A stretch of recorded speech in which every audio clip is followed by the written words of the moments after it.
The champagne glass stops halfway to his lips. Not because of the music. Not because of the woman in red who has been adjusting her necklace at the corner table for the past 4 minutes, hoping he will look over. The glass stops because a waitress at table 7 says something to an old man, and for 3 seconds, just 3, she smiles. Not for the room, not for anyone watching. Just because the moment asked for it, and she answered it without thinking. His name is Lorenzo D. Luca. The kitchen staff knew that the instant the black Mercedes rolled up, and the manager dropped his voice mid-sentence. Every server on the floor knows it. The entire room has quietly rearranged itself around his presence the way a burst crowd parts around something it cannot name but already fears.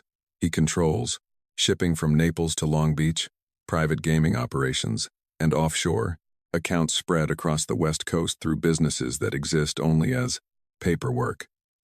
Over the past 3 years, 100 families have placed their daughters across a table from this man. Heiresses, investors' children, women who flew in from Rome specifically for the introduction. He closed every single one of those doors politely, permanently, without looking back. Tonight, he has not looked at a single woman in this room. Hi, viewers. Has anyone ever truly been seen by someone in a room full of people who looked right past them? Drop your answer in the comments right now, because what is about to happen started with one woman who was not trying to be noticed at all. The waitress's name is Tara Whitlock. She works the floor at Sabiel after dark from 5:00 the evening until the kitchen closes, then drives straight to a hospital cafeteria where she works. Mornings, 16 hours most days. Her non-slip shoes are worn down past the heel. Her water bottle says Tara in thick black marker on the side, capital letters, written fast like she did it between shifts and kept moving. Most nights there is flour on her left cheek from the bread she cuts before doors open. She does not perform for anyone in this restaurant. She does not angle for attention or tips or recognition. She just works. Lorenzo's right-hand man, Marco, has been watching his boss for 30 seconds without moving. Marco has served beside this old man for 9 years. He has never seen him go still like this, not at a table full of senators. Not at a boardroom closing a 9-figure deal. Not once. He does not say anything. He waits. Lorenzo sets the champagne glass down slowly. Tara tucks a bill folder under her arm, turns toward the kitchen, and reaches into her apron pocket for her pen. Then she pulls a napkin from the service station beside her. She uncaps the pen. She writes. She folds the paper once, presses the crease flat with her thumbnail, and moves toward his table with the same focused pace. She moves everywhere like every step is already accounted for, and none of them are wasted. She places the folded napkin inside the bill folder, sets it on the table without looking at him, walks away. She has no idea what she just handed the most feared man on the West Coast. He does not open it immediately. He sits with it in front of him like a man who already knows the procedent note is going to cost him something and cannot make himself care. Stay right here. Because what Tara wrote on that napkin is about to set off a chain of events that neither of them is prepared for. 2 men at the bar have not touched their food. Tara catches it on her second pass through the section. Not because she is looking for anything, because she has worked this floor for 4 years, and she knows what people do when they actually come to eat.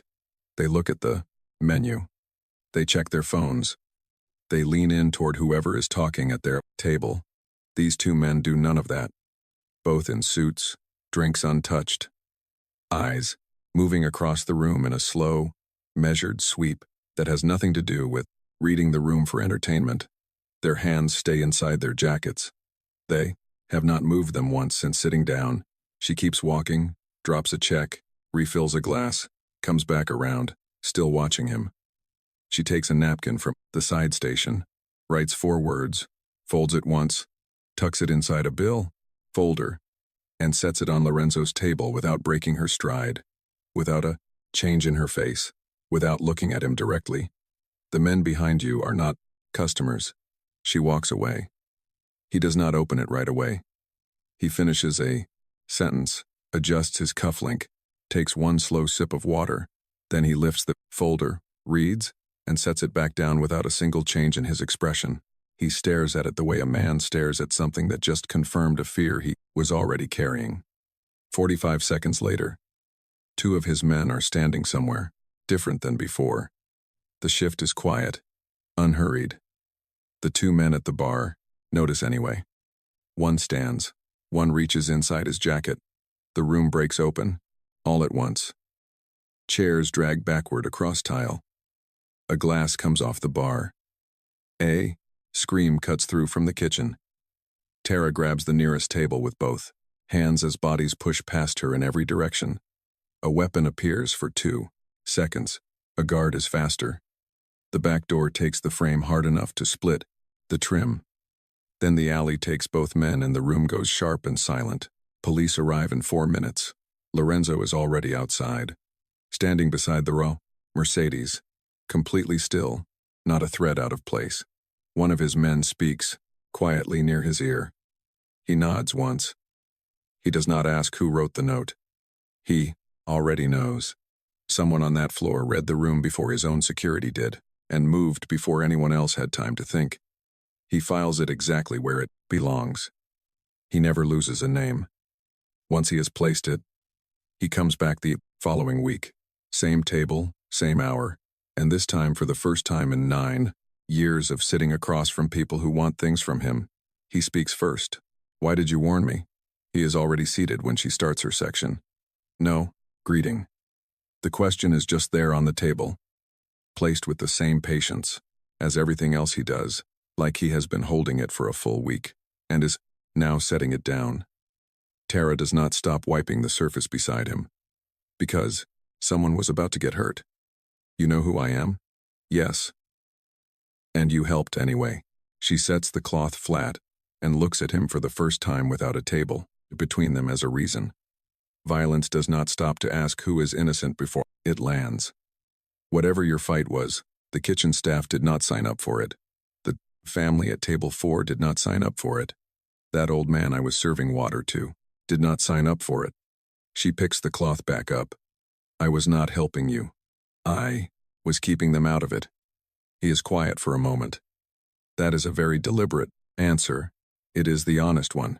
He stays past the point any check explains. She refills his water twice. He asks her name. She gives it. He does not offer his. She already has it from the way the cooks say it under their breath. When his car pulls up, the conversations build in pieces after that. Short, specific. He asks one question per visit. She answers without decorating anything. It is a Wednesday in November when Malik's name comes into the room. He asks why she always leaves before 3, even when the kitchen is behind. She tells him straight.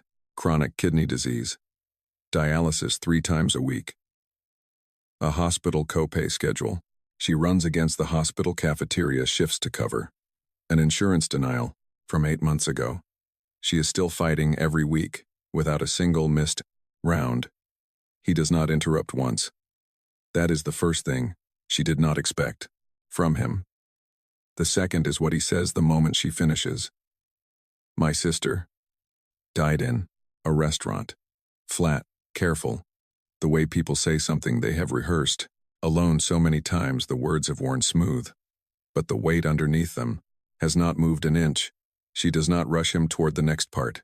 He does not offer it. What moves is the air between them.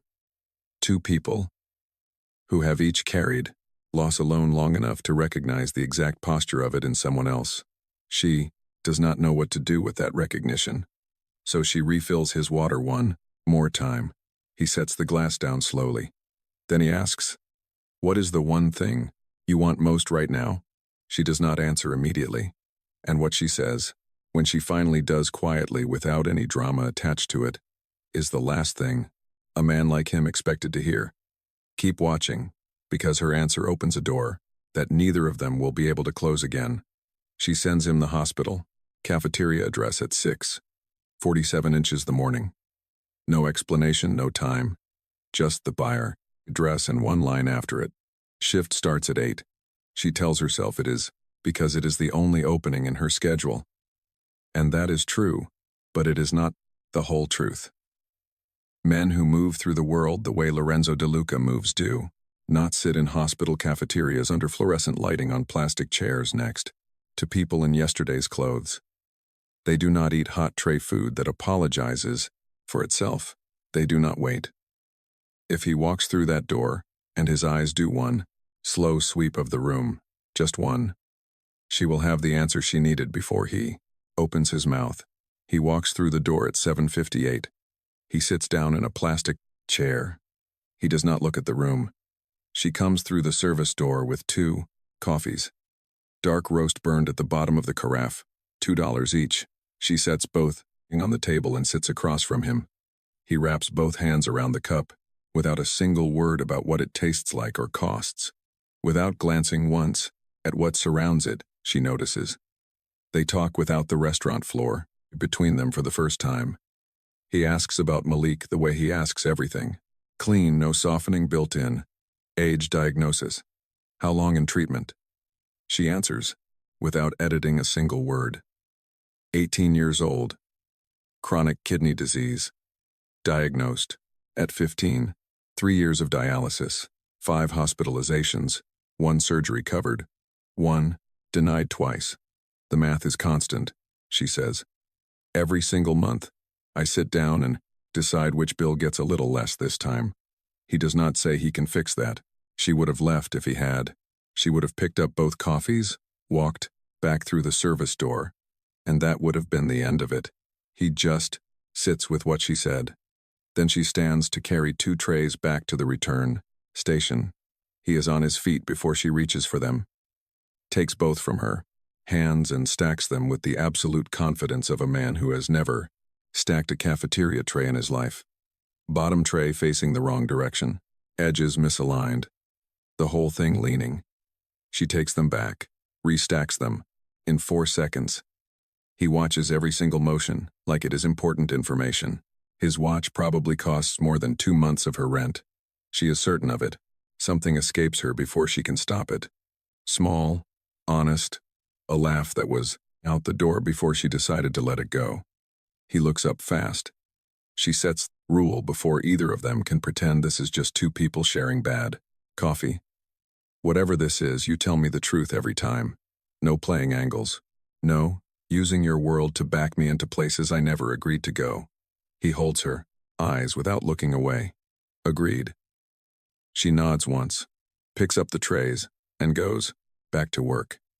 That evening, an unknown number sends her a message. 3 words. Can I help? She sits with her phone on the kitchen counter and reads it 3 times. Then she types back 1 word. 1 word. That is all. And it costs both of them more than either one is ready for. Because what starts next? 4 weeks of small, honest moments that add up to something neither of them has a name for, is also being watched by someone who has already decided it needs to stop. 4 weeks in, and she still has not given him the whole story. Not because she is holding back on purpose, because Tara Whitlock learned a long time ago that you do not hand people pieces of yourself before you have seen how they handle what they already have. So she goes slowly. She watches. She waits for the moment where most people show you exactly who they are, and she pays attention to what he does with every answer she gives him before she offers the next one. He handles all of it carefully. It is a Thursday morning. The cafeteria is nearly empty. 1 nurse eats alone beside the far window. A janitor works a mop and long, slow passes down the back hallway. Tara has maybe 20 minutes before her. Section fills again. She sits across from Lorenzo with both hands around her. Coffee, elbows on the table. Nothing about her posture performing anything at all. She has been awake since 7 the previous morning. There is a coffee stain on her left sleeve she noticed an hour ago and did not have time to address. The overhead lights are doing her no favors. There is not one glamorous detail in this setting. He does not appear to notice any of it. Tell me about before, he says before the 2 jobs. She almost laughs. There was no before. I grew up already doing the math. You just had less to subtract than I did. She tells him about Detroit, the block where she grew up, where houses went dark between one winter and the next, and nobody came to fix the lights back on. Her mother, a cleaner, who worked a factory floor for 18 years until her hands stopped cooperating, and she had to find something she could still do with them. The moment at 22 when someone told Tara that Los Angeles had more room in it and she believed them, packed 2 bags, took a bus across 3 days of highway and found the exact same math waiting on the other side, just wearing better clothes. Then Malik's diagnosis at 15 turned survival into something else, into war. Every single decision I make runs through one question first. She says, "Does this help Malik, or does it not?" She sets her cup down. "That is how I knew you were different before you said a single word to me. You spent 3 visits, not once, making anyone around you feel like furniture. That does not happen at tables like yours." That told me something. He is quiet for a long moment. Why stay in a city this expensive? You could stretch the same money twice as far somewhere else. Because the treatment center Malik trusts is here. Because his routine is the only stable thing in his life right now. And you do not break routine for someone when routine is all they have left to hold on to. She turns her coffee cup slowly on the table. You do not move someone when standing still is the only thing keeping them together. He watches her say it. Then he says nothing for almost a full minute. She asks about his sister. The way you approach something fragile. Carefully with both hands visible. He tells, her name was Chiara, 19 years old. She worked the front counter of their family, trattoria in the city's old Italian quarter, a smaller place than Sabiel years, before with folding laminated menus and strings of lights in the window that Chiara had picked out herself. A competing family planted a device inside the Bland restaurant as retaliation for something their father had done in a territory, a dispute that had nothing to do with her. Chiara was alone at the counter when it went off. He says that the way a person says something they have carried alone, long enough that the emotion has moved out of the words and settled somewhere, deeper, not gone, just relocated to a place where it does not show unless I know where to look. I built everything that came after that, he says. Not for power, not for money. I built it because I needed no one to ever have the strength to do that again to anyone I was responsible for. He pauses. I wanted the world to be afraid of what touching someone close to me would cost them. And did it work? He goes, still, you are the first person who has ever asked me that. The cafeteria settles around them. The nurse by the window has finished and left. The janitor has moved somewhere out of sight. Down the hall, a monitor runs its quiet cycle. 3 soft beeps. Then nothing. Tara has her elbows on the table, looking at the middle of the room, turning what he said over the way she turns everything over slowly, completely like she will not put it down until she has looked at every side. He watches her turn it over. There is something in the specific quality of her attention. Not sharp, not wary, just fully present. Like, every piece of information she receives deserves to be taken seriously. That reaches through 11 years of careful distance and touches something he stopped expecting anyone to reach. Chiara used to watch a room the same way. Like the Brander, world was worth the full cost of paying attention to it. He moves his hand across the table, not reaching for hers, just placing it down flat on the surface, less than an inch away, not asking, just there. She does not move her hand away. That is the whole of it, and it is enough. Down the hall, the section starts to fill. 2 nurses come through the entrance. A man in a heavy coat takes a corner table alone. A woman sits down with a child asleep against her shoulder, the child's face slack and trusting the way only sleeping children's faces are. Tara stands, picks up her tray, and ties her apron back on with the fast automatic motion of someone who has done it 10,000 times before and will do it 10,000 more. She pauses at the edge of the table. The most dangerous thing about a man who builds an empire out of grief, she says, and her voice is quiet, but it does not soften. is that he starts to believe that protecting people means owning their world. She holds his eyes. I need you to understand right now that I will not be handled that way, not by anyone. He does not argue. He does not look away. She walks back to work. He stays at the table for 4 more minutes after she is gone, does not check his phone, does not move. In the 14 a.m. inside pocket of his jacket, pressed flat against the lining, is a photograph. Chiara, at the front counter of the old trattoria the summer before the lights came down. He has carried it for 11 years because setting it down felt like agreeing that the sentence was finished. Like agreeing she was completely gone. That evening, he takes it out. He sets it face up on the table in his apartment, for the first time in 11 years, and sits across from it the way you sit across from something you have been avoiding. He looks at it for a long time.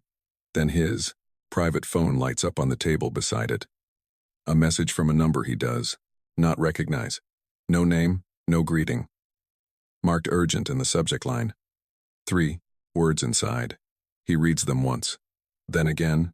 Everything they have been building, quietly, honestly, one careful conversation at a time, has just become a target.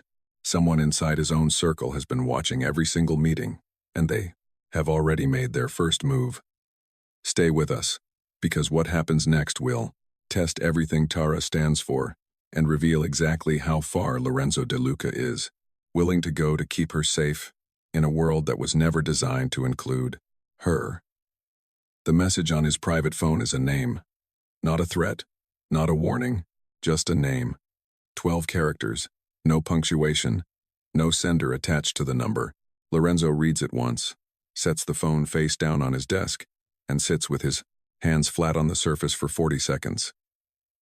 Because the name belongs to a man who has sat inside every meeting, handled every sensitive call, and occupied the Brahman and chair directly to Lorenzo's left for 12 consecutive years. A man who managed territory disputes with the quiet efficiency of someone who understood the canta machinery of power better than almost anyone Lorenzo had ever met. A man Lorenzo had trusted the way you trust something you stopped questioning years ago. The evidence arrives in pieces over the next 72 hours. Phone records first. A pattern of calls to numbers that connect through 2 layers of intermediary to both families that sent those men into Sabiel after dark. Then a ledger entry that does not match any authorized payment. Then a private account routed through a shell company that should not exist. Then a third piece, a fourth. By the time the 5th arrives, the picture is complete, and there is only one way to read it. His advisor orchestrated the assassination attempt, not to kill him. That was never the objective. The objective was to wound him publicly, to create a visible crack in his authority, and to hold that window open long enough for 2 waiting families to move into the space. The logic is cold, and it is exact. From the outside, if you believed the family had gone soft, if you believed that 12 years of loyal service had earned you an opinion about who was worthy of standing near the top of it, the logic almost holds together. If you believed a woman from a hospital cafeteria had changed the calculations, the confrontation happens behind a closed door with no witnesses and no raised voices. His advisor does not deny a single item. He offers instead the argument he clearly rehearsed, that Lorenzo had changed, that real feeling had compromised his judgment, that the organization required a particular coldness at its center to survive the Danzan kind of pressures it faced. He says that the way a man says something he genuinely believes, measured, unrepentant, certain he is right. Lorenzo listens to the entire argument without interrupting. Then he makes 2 phone calls. The situation is handled, but the damage moves outward. Rival families test the rival families, edges of territories that were stable the week before. 3 nights of tension move through Los Angeles like weather. Security assignments double. Streets that had been neutral become something else. For 48 consecutive hours, Lorenzo does not sleep. Every resource directed outward, every decision tactical, every hour consumed. On the 3rd night, he picks up his phone and realizes he has not Heard from Tara in 2 days. He texts. No reply. He calls voicemail. He sends Marco to Sabiel after dark. She left early. The manager says did not say where. He sends someone to the hospital cafeteria. She has not come in. Something settles behind his ribs. Cold and specific. He does not name it. He finds the right hospital on the 4th call. He goes himself. He walks through the main lobby, past the nurse's station, down the dialysis wing corridor until he finds the room number. He pushes the door open 2 inches. The chair beside the bed is empty. Her blanket is folded over the arm of it. He recognizes the worn edge and the fabric. It still carries the faint trace of the soap she uses, like she stepped away 20 minutes ago. A nurse appears at his shoulder. Visiting hours are finished. The patient is asleep. He needs to come back in the morning. He looks at the empty chair for 3 more seconds. Then he goes to find her. And what he finds 2 floors up is something. His money, his power, and 12 years of building an empire were never designed to fix. Stay with us. She is in a waiting room on the 2nd floor, not crying, not making any sound at all. Both hands flat on her knees, her head down, her breath slow, and even in the way that takes real effort to maintain. The way a person breathes when they have been holding themselves together by sheer will for so long. The holding has become its own kind of exhaustion. She does not look up when he sits down beside her. They denied the procedure again. Her voice is steady, just barely. 3rd time. The case manager told me today there are no more escalation steps available. You've been working this appeal for 8 months. He starts to speak. She raises one hand, small barely off her knee, and he stops. This is not about money tonight. He closes his mouth and stays where he is. He has moved money across 4 continents. He has rebuilt companies from their foundations and dissolved others in a single afternoon. He has made situations disappear with 2 phone calls. Not one piece of any of that is available to him right now in this chair beside this woman in this particular waiting room at this particular hour. So he simply stays an hour and a half. He does not look at his phone once. At some point she leans her head back against the wall and closes her eyes. The flower is not on her cheek tonight. The safety pin on her jacket pocket is open. The small blue bead is gone. He notices. He does not ask. 2 weeks later, Malik passes away. The funeral is small, quiet, no announcement. But at the back of the room, one person stands who no one in that family has ever been introduced to. He does not speak. He does not need to. And the decision he makes that night alone in silence on the drive home will take months to reach her. Keep watching. The service is held on a Saturday morning in November. No luxury, no public arrangements for co-workers from Sabiel after dark.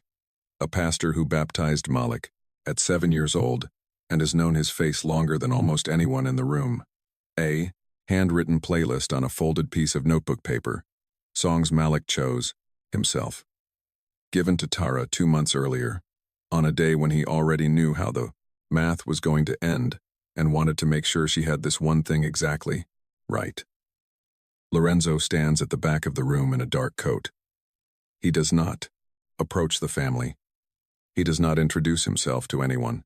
He stands, completely still, and watches the people who loved Malik say goodbye.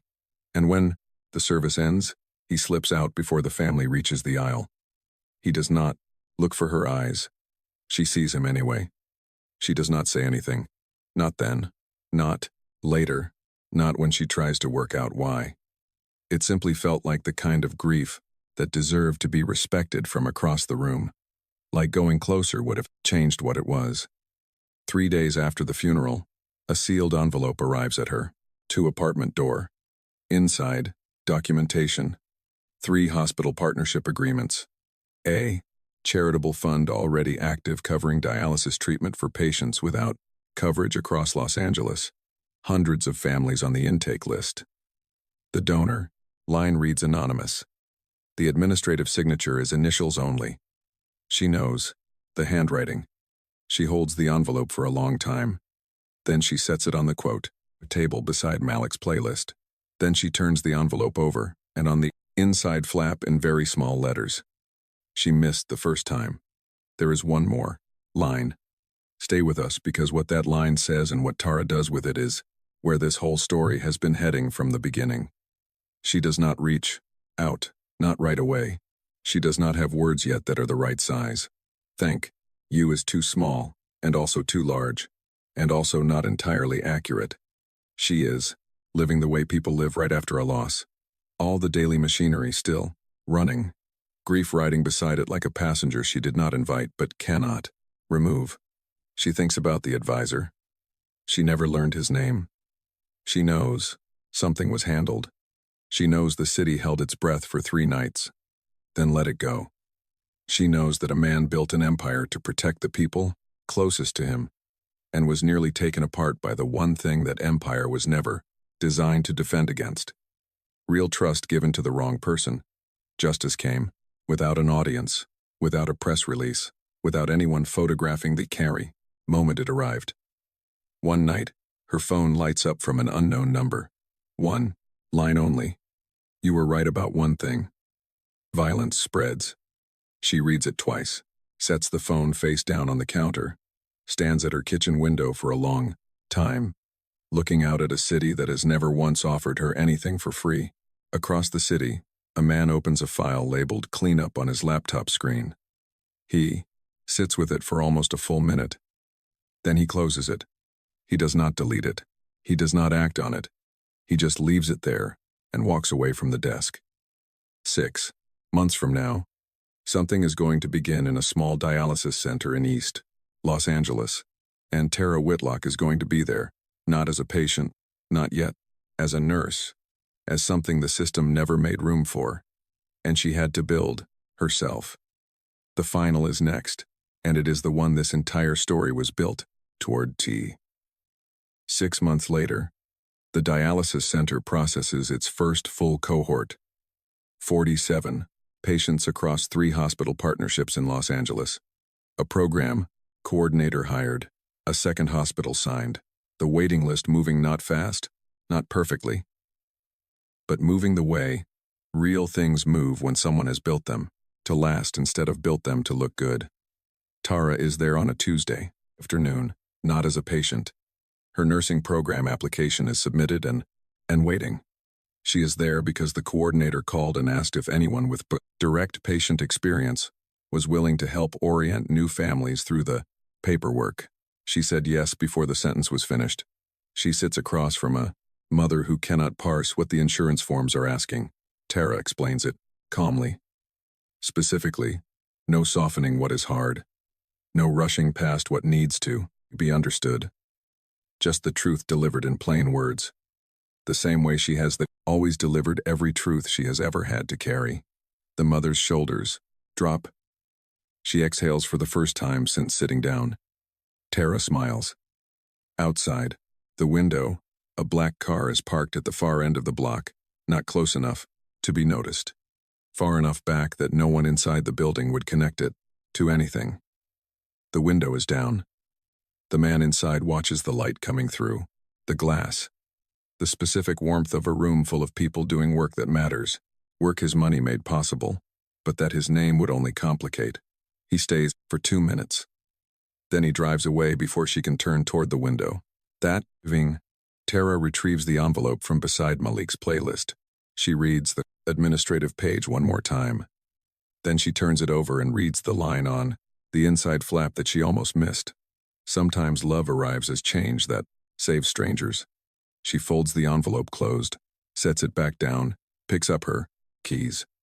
She walks out into a Los Angeles night that is less lonely than the one she walked into a year ago. And for the first time in a very long time, she does not calculate the cost of that. If this story stayed with you, if you felt every single moment from that folded napkin to that final line, then you already know what to do. Like this video, subscribe to this channel, and turn on your burst notifications so you never miss a story that moves you the way this one did.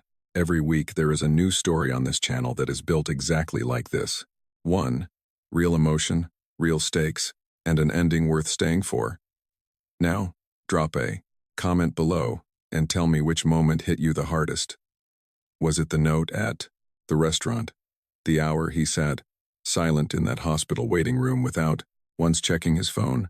Or the line he left inside that envelope that she almost missed? Tell me below. And if this story reminded you of someone in your life who showed up quietly when it mattered most, share this with them. They deserve to hear it. And stay close because the next story coming to this channel is already written, and it starts in a place none of us saw coming. Subscribe, turn on notifications, and never miss what comes next.